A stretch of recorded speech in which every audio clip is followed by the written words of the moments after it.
Well, SEC Media Days has wrapped up, and who would have thought that the most vicious rivalry to come out of this wouldn't be Nick Saban versus Hugh Freeze or Kirby Smart versus speeding tickets, but Lane Kiffin against Paul Finebaum. You are Locked On Bama, your daily podcast on the Alabama Crimson Tide, part of the Locked On Podcast Network, your team every day.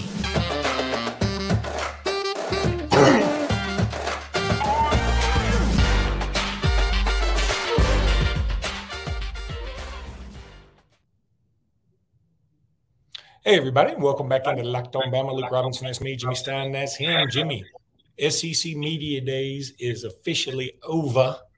Any thoughts that just pop into your mind immediately about it? Yeah, I watched so much of it, pretty much all of it over the 4 days. A lot of the commentary, loved it. Feels like football season. Love seeing the SEC Network guys back on the air, and Dari and Peter Burns and Roman and GMAC and all of them. I've enjoyed it. But I will say I assume it's just the nature of today's media where we already know everything. It's a little different. It's still almost disappointing.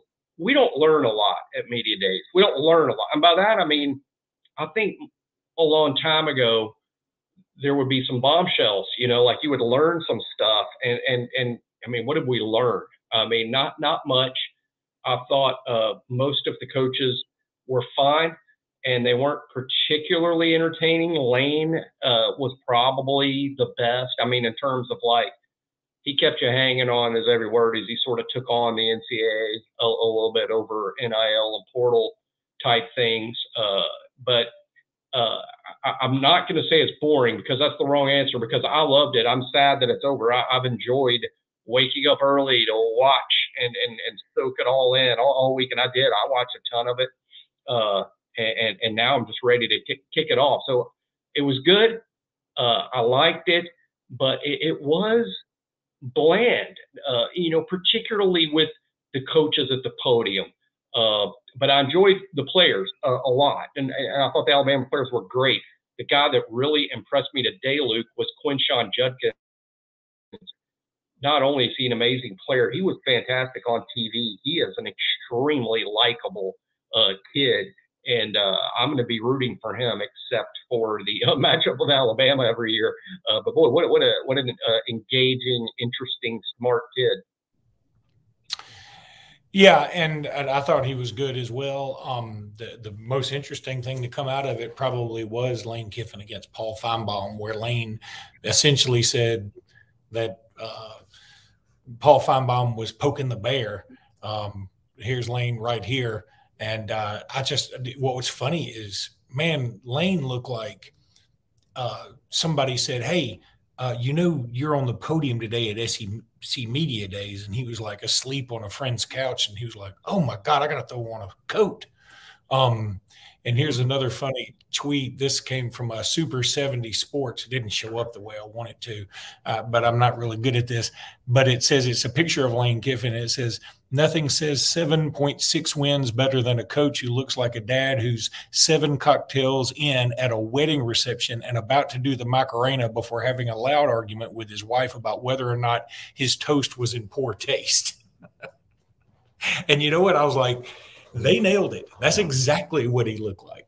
But of course, he would say, as soon as Lane was at the podium, I called my wife into the room to say, I need an opinion here of hot or fashion, not. A fashion opinion. No, it was more like, is he trying to make his hair look like that, or did Lane literally just roll out of bed? This looks like a roll out of bed look, or is he trying to do that? And she thought it was pretty disgraceful, to be honest.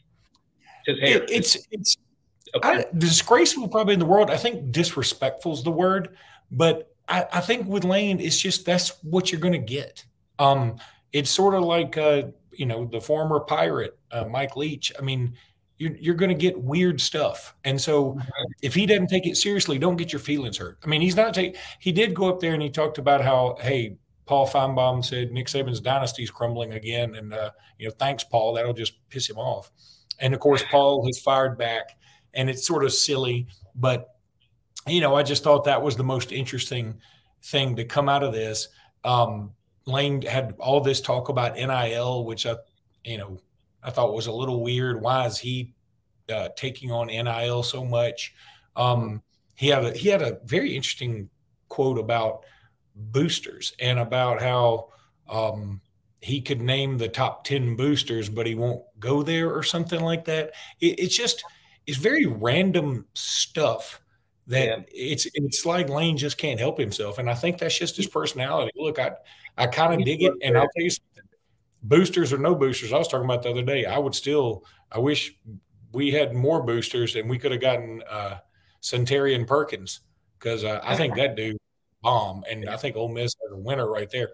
Quinshon Judkins, I want to go back to him for a second. Just Alabama never really pursued him, and maybe he won't duplicate that year that he had last year. This year, maybe it won't be the same, but man, he was something to behold last year. I think calling him a recruiting loss makes it sound like Alabama tried to sign him and failed.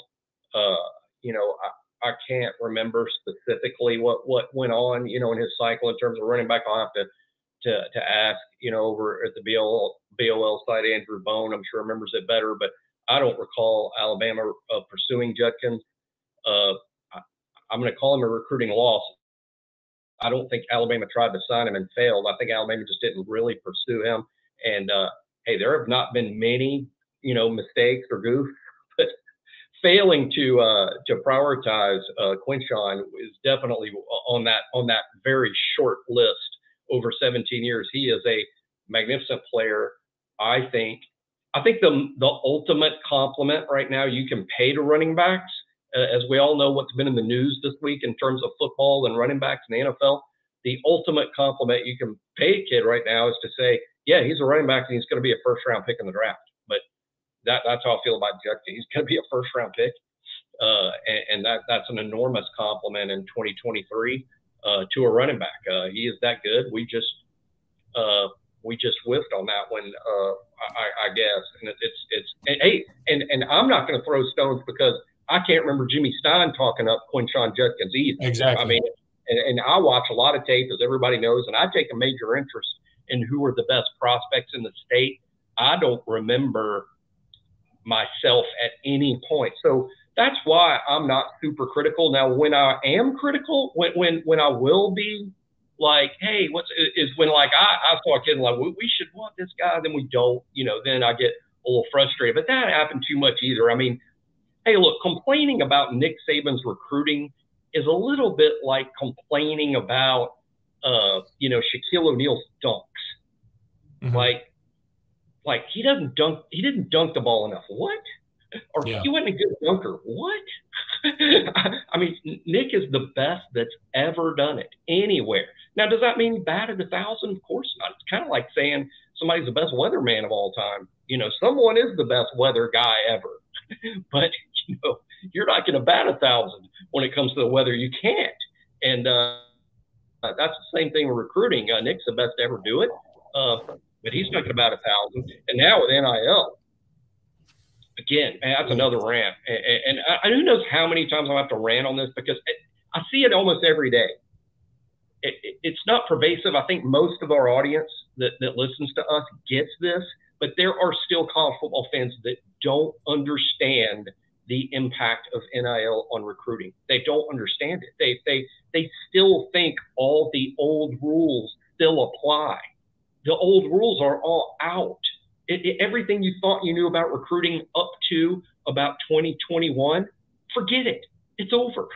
That's over. There's pre-2021 recruiting and there's post-2021 recruiting, and they are wildly different animals. And that's just, especially at Alabama's level, because we're only signing and recruiting top 100, top 150, top 300 players, the exact kind that are offered, or the NIL plays a large factor in their recruitments and their decisions, I should say. Jimmy, I want to now talk about LinkedIn. These days, every new potential hire can feel like a high stakes wager for your small business. You want to be 100% certain that you have access to the best qualified candidates available. That's why you have to check out LinkedIn Jobs. LinkedIn Jobs helps you find the right people for your team faster and for free. That is crucial, for free. All you got to do is go to LinkedIn. You can add your job and the purple hashtag hiring frame to your LinkedIn profile to spread the word that you're hiring. I know you're hiring out there. Everybody's hiring. We're hiring. We're using LinkedIn. It's awesome. We love it. It's number one with delivering quality hires versus the leading competitors. There's no doubt about that. LinkedIn Jobs helps you find the qualified candidates you want to talk to and helps you find them faster. Post your job for free at linkedin.com/lockedoncollege. That's linkedin.com/lockedoncollege to post your job for free. Terms and conditions may, and they probably will, apply. But linkedin.com/lockedoncollege is where you want to go. On the next Locked On Bama, we'll probably have some recruiting news as William Sanders will be making his pledge on Friday. We will certainly be talking about that. We may even do that tomorrow. What time is William Sanders announcing, Jimmy? Do you know? I believe 3 p.m. Central. I want to say 2 or 3, but I think it's 3. And tune in. We're looking forward to it. I think it's fair to predict, maybe good news for Alabama there. It's a prediction. Recruited heavily by LSU, recruited heavily by Auburn. And I think the most interesting thing to me about Will Sanders, Luke, is that he is all throughout recruiting. He's sort of been a 3-star, and then on 3 gets to taking a long look at his body of work, his tape, all the interviews, and then on 3 is like, hey, you know what? He's the number 111 prospect in the entire country and is now an extremely solid 4-star, and it generates more interest. He's the same kid he was 3 months ago. He didn't all of a sudden in the past month change. But, there were some questions about he plays in an offense where they run the ball a lot. You don't see a lot of pass protection on his tape. I think, he's not the biggest framed guy. So I think there's some question about verifying what he weighs because some offensive linemen have a giant frame. He doesn't. But, man, what a good player. And, we covered it really well at BOL, and this is a camp offer. In other words, hey, come to camp, prove it. And I think he came to Alabama's very first camp of the summer. I mean, this kid, there's a Gump situation here. This kid, I think, is a big Alabama guy. He wanted that Alabama offer, and he earned it in camp. And so he's been a high priority for Alabama all summer. One fun thing I thought we could do, Jimmy, and now we got to do it rather quickly, but maybe we can predict the predictions for the SEC Media Days. The actual predictions haven't come out yet. I'm going to tell you this. I 100% now believe LSU is going to be predicted to win the West.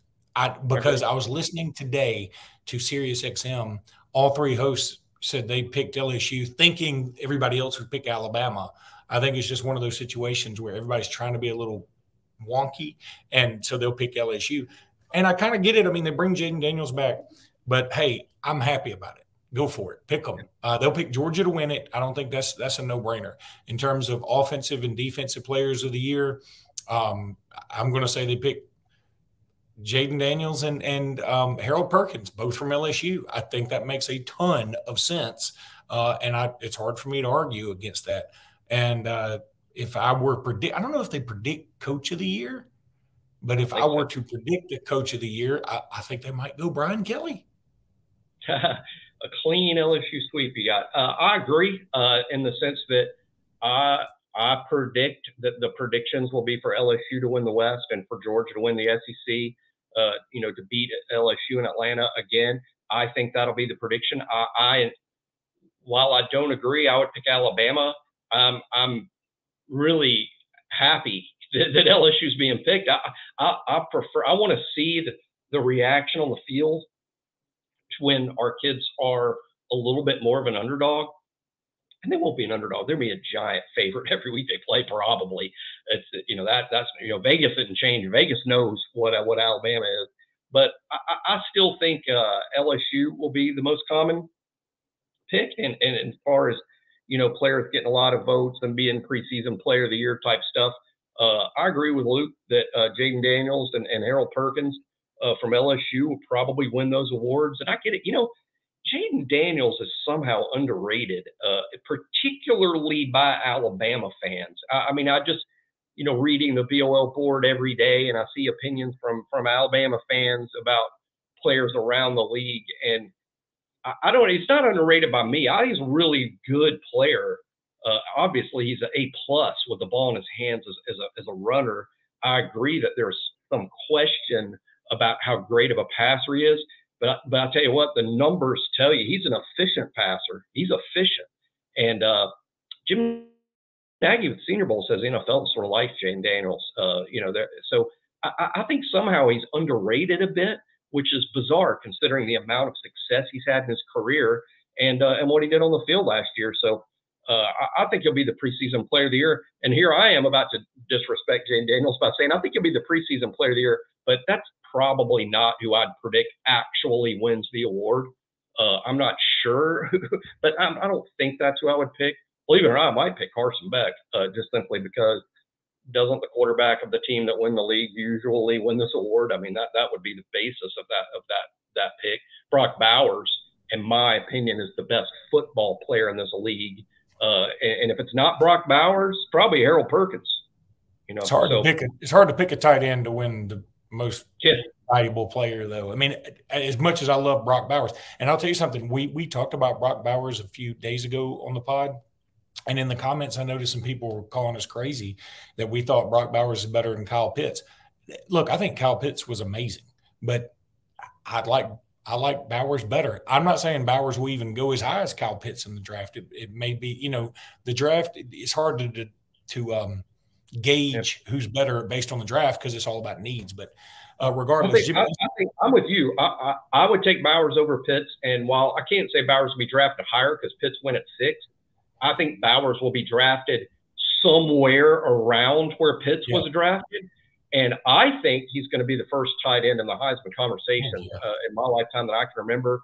And I think he's going to get a lot of support because you can say with a straight face, who plays their position better than any other guy? Well, we could argue forever even as to who the best quarterback is. We know who the best tight end is, and he plays his position better than anybody else plays their position. So I think he's going to get a lot of support for the Heisman, and I think he's going to be drafted around as high as maybe 4th and maybe as low as 8th or 9th. But that puts him right smack dab in the Kyle Pitts area of the draft. All right, Jimmy, let's take a break. When we come back, we're to Ty Simpson on the countdown, who you have one spot ahead of Jalen Milroe. And we're back. Yeah, Jimmy, this one, I mean, even though I think you and I both said we feel like Jalen Milroe will be the starter because that's the safest pick, you're putting Ty Simpson one spot above Jalen Milroe on your countdown, who we talked about in the last podcast, if you want to go back and listen. Yeah, the countdown is, of course, a ranking of the Alabama roster. I rank Jalen Milroe as the 23rd best player on the Alabama team this year. I rank Ty Simpson as the 22nd best player on the team. The Simpson, by the way, that we keep the whole list. If you'd like to be updated on the list, 88 all the way through 22. We're actually down to about 14 now. You can find that on the BOL message board, or we have a link with all of them. But I've tied 22. Look, I've said since December that I think Ty Simpson will win the starting quarterback job at Alabama. That's my prediction. It could certainly be wrong. It may certainly be Milroe. It could even be Tyler Buckner, who I had ranked back in the 40s, which should tell you, I would rank Buckner 3rd, well behind Simpson and Milroe. That's just me predicting how this is going to turn out. I agree with Luke that, I think there's 2 different questions. Who's going to be Alabama's quarterback in 2023 and who's going to start the Middle Tennessee game? I think those are 2 different questions that can have different answers. It doesn't have to be the same guy. I just think ultimately Ty's going to win the job because I think between the 3 quarterbacks, based on all I've seen, which includes high school, includes everything, based on all I've seen, my football opinion is that Ty Simpson is the best of those three quarterbacks and the best bet, and is the best player. I think Milroe might have a higher ceiling, but that doesn't mean that he's going to be a better player than Ty Simpson this fall. So, I like Ty for a million reasons. But if I was going to pick just one sales pitch as to why I think Ty's the best, he's a coach's son, and that makes him really intriguing. The son of a college head coach who was a college quarterback himself and a quarterback coach. So he grew up, and that's going to intrigue anybody. But I would tell you, Luke, Ty Simpson would be a 5-star if his dad was a plumber. I mean, he ain't where he is in life because he's a coach's son. He just happens to be. I think based on his athleticism and his arm talent, he's a 5-star prospect. Now throw in the intangible that he grew up around college football and his dad's a quarterback and a quarterback coach and a head coach, and all those intangibles that also mean a lot when it comes to that position. Yeah, you and I both have been saying he's going to win the job, but right now, I mean, I've switched over to Milroe, but I love me some Ty Simpson. I would be totally fine if he won the job. You know what? I'm to a point where I'm totally fine whoever wins the job. And after SEC Media Days, frankly, I'm a little exhausted. I'm ready to have a starter, but I mean, it's going to be a minute because we got to get to practice and we got to determine, and we may not even know until they take the field against Middle Tennessee State. I mean, that may be something Coy Nick Saban does. Based on all Saban precedent, why do we expect anything else? Why do we expect anything else other than lots of rumors, everybody saying they have a source, everybody saying, hey, this is what's going to happen, reading all that stuff. But in terms of what we know, we will find out minutes before the Middle Tennessee game kicks off when Cole Kubelik, predicting Cole Kubelik on the sidelines, SEC Network, Alabama versus Middle Tennessee, Cole Kubelik sticks that microphone in Nick's face and says, who are we going to see starting at quarterback today? And that will be the answer. That's when we will actually know. Based on all Saban precedent, that should be what we expect. All right, buddy, that's going to do it for today's pod. We'll be back tomorrow, I think, with another pod. And until then, roll tide, everybody. Roll tide.